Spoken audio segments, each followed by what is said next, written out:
Hey everyone, and welcome back. We are going to be talking about sitemaps today. Before we begin this tutorial though, I want to show you what exactly we are going to learn within Figma and what we're going to build. So we're going to learn a bunch of different things. We're going to learn how to build these types of assets for our sitemap that are going to be reusable for you in the future and today.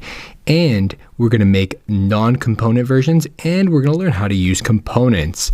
And that's going to be super fun. Trust me, it's going to make your workflow and your life just so much more easier.